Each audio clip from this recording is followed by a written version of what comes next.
So I know people say work by faith, and I know on an individual level, I know I'm going to be married.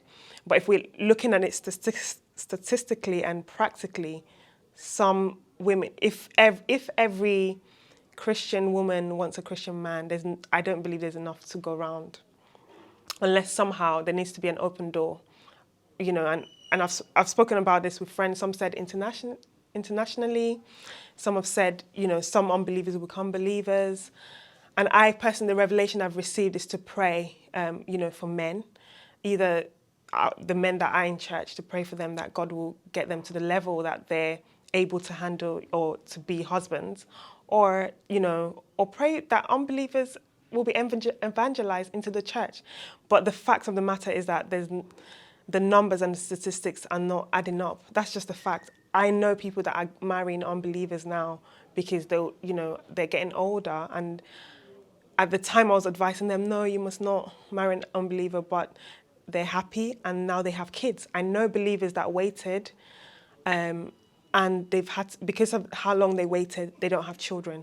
This is the fact. I know we like to be, faith, faith, faith. This is the fact of what's happening, So that's why I said, I think as a whole, on an individual level, yes, have faith, but as a whole, I think the church shouldn't just keep saying, oh, let's have faith, let's have faith.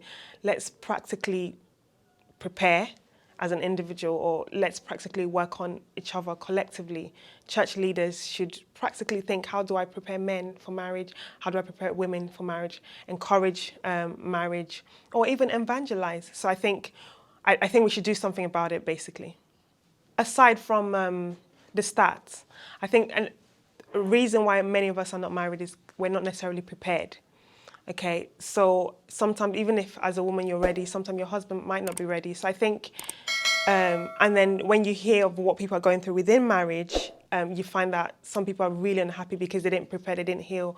So I think it's a conscious effort whereby church communities should start training people practically, aside from the spiritual side of things, training people to be, what does being a wife look like? For a man, what does that look like? Training men, Christian men, to be confident to approach, or, because it is the experience, or let me talk about my experience, that sometimes when you interact with some Christian men, they can't even speak, they don't, it's all serious, it's all Bible, even to have a conversation, even bare minimum like communication, it's not there. And you're like, okay, so what have you been in all this time? So even just training people, how do you date, how do you interact with women, what does it look like being a man, what does it look like being a woman, things like femininity and masculinity, that's an issue, healing, those are the practical things, and encouraging it. So, from personal experience, I grew up in church and I prayed, and I enjoyed my life, don't get me wrong, but you reach an age where you're like, okay, I don't necessarily even know how to interact with the opposite sex, because all I've done, I'm in this bubble of praying, going to church, but actually there's some real issues that come out of that I need to start getting ready and thinking about in terms of interacting with the opposite sex on the, even healing and things like that. So I think proactively supporting people to prepare for marriage, proactively supporting men to be men, and definitely bringing people together. Also matchmaking. Matchmaking is another practical thing, because it happened in Bible days, it happens in Islam.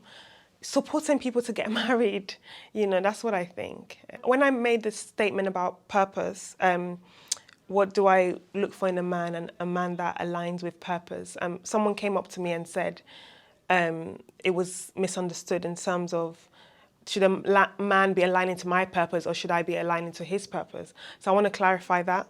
I think the idea of a purpose-driven marriage is so important.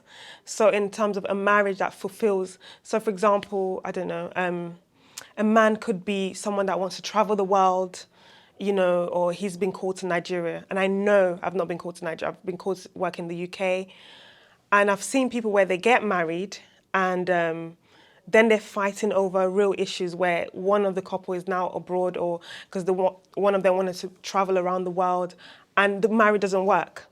Or, do you know what I mean? So I think I just wanted to clarify that it's not I believe that as women, we have our purpose path or purpose that God has called us to work towards. I'm very much about serving the community, building community development. It doesn't make sense to have a man that maybe he likes partying or he's not into people. That doesn't fit God's calling in my life. Like, I'm into missions. You know, it does, and then, or someone might not be into missions, but their spouse is like, they don't do missions, they just stay put per se. So I think it's important. I wanted to clarify that it's not that a man falls into my purpose. I think both of us have to. We each have our purpose, and it has to be complementary. So I just wanted to clarify that point. I didn't want because someone misunderstood me. So I want to clarify that yes, as women, we're called to serve our husbands, but we also have a purpose, and I believe that when two people come together, it's a purpose fit or the vision fit, or complement each other. So I just wanted to clarify that.